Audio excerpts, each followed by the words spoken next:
Hello, got a customer's car brought in, 2009 Volkswagen EOS, and I'm taking a break from cutting my hands and fingers with sharp objects to talk to you about a problem that's common among Volkswagen four-cylinder turbos. We have a erratic idle with codes related to System 2 lean, and so one of the largest culprits is the crankcase ventilation valve located on the top of the valve cover.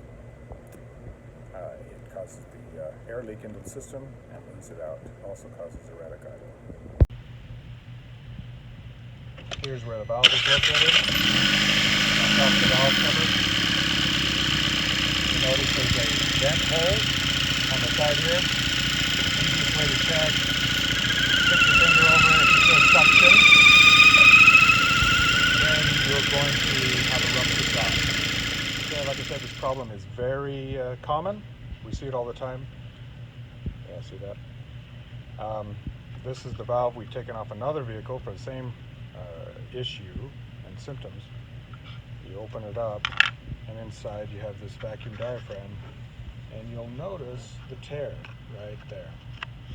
Okay, this rubber gets dilapidated through oil contamination and flexing back and forth, so that'll be your failure. There's also a spring located inside once you pop this top off. This piece is available as a complete unit, or you can replace the diaphragm, spring, and cap separately to save yourself a little money. The whole unit can be expensive. So for those of you wanting to save money, like we all would love to save money, this is the option. It simply snaps over the top, problem solved. You just align the holes and the orientation with the bleed hole off to the side, and you should be good to go. Okay, before you place the replacement part into the apparatus, make sure that your diaphragm is lined up, there are no wrinkles in it, and it's uniformly centered.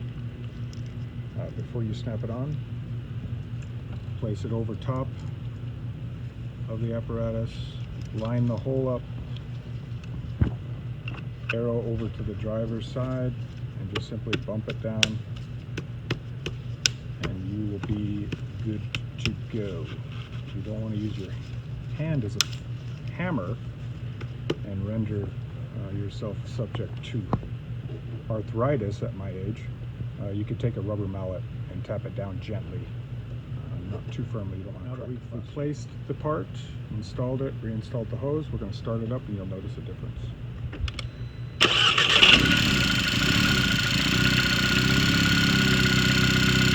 Now we have an idle that is smooth and without fluctuation, and no more suction coming from the hole.